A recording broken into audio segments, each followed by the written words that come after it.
Hello friends, welcome back to my channel. Looking for an easy and delicious Sri Lankan vegetable curry?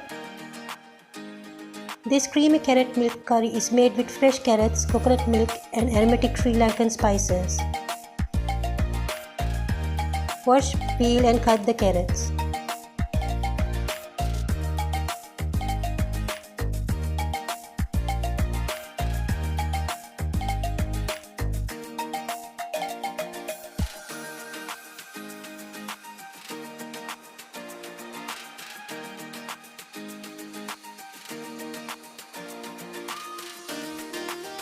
Cut onions and garlic.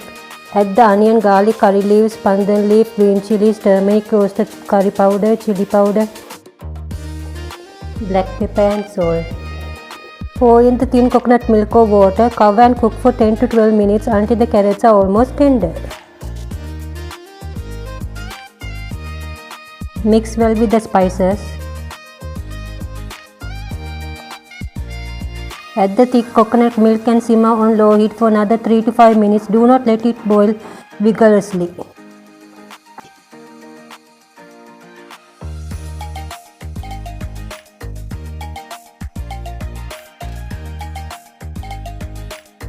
Taste and adjust the salt. Turn off the heat and serve warm. Now our delicious Sri Lankan carrot curry is ready. Enjoy!